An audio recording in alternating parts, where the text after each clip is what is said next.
In a previous episode, I told you about the 5 undeniable truths. The first one was our debt path is unsustainable. Jerome Powell says that. He's the head of the Federal Reserve. I'm quoting him. He said that in the long term, the government is on an unsustainable fiscal path, which means the debt is growing faster than the economy. That's how empires die. The Office of Management and Budget and every reasonable economist, anybody who looks at the debt says, yeah, of course it's unsustainable. In fact, the Congressional Budget Office says our U.S. debt in 10 years will top $54 trillion. And that was from February 7th of this year.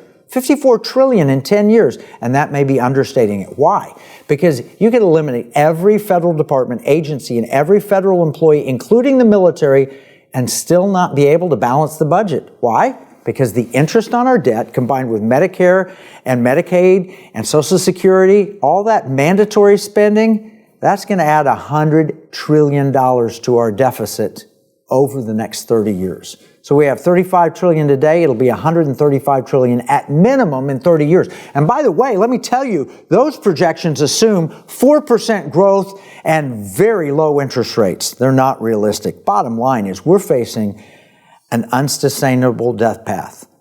We also have other nations targeting our currency, which means they want to take us down from being an empire. We have inflation, which destroys empire. And we have governments intending to weaponize currency. And our money is changing in many ways. Those are the 5 undeniable truths that we have covered in previous shows. Bottom line is we're facing a real problem. You know, in 1971, when we left the gold standard, I could buy everything I wanted for a little over $1. A Hershey bar for a dime, a cheeseburger, fries, and a shake, and a Slurpee, everything I wanted. Go to the movies, it was all right there. Unfortunately, that's no longer the case, and it's led to an extreme wealth gap. So this is the bad news. We're discussing the end of empires and how these 5 undeniable truths match ever so closely with the circumstances that ended prior great civilizations. So what do we do about it?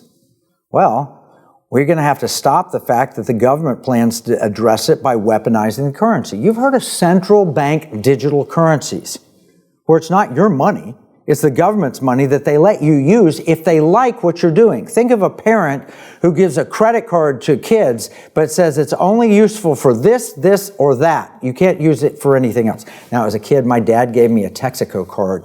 He said, I only want you buying gas with this. But when I was hungry, and in college, I found out you could go to Texaco and you could buy snacks. So I did buy some snacks, and I bought some ramen noodles, and I made it through, a few extra days using the credit card.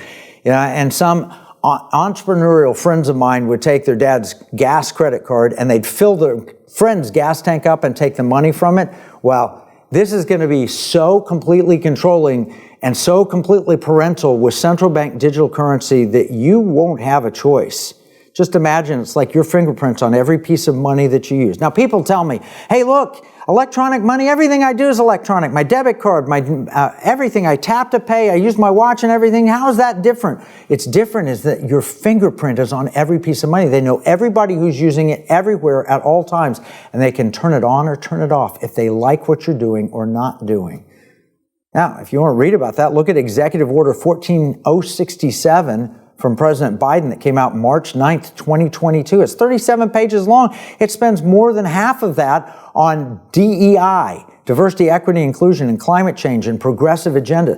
Yes, the left has talked about cutting off the bank accounts of people who disagree with the agenda of the big government.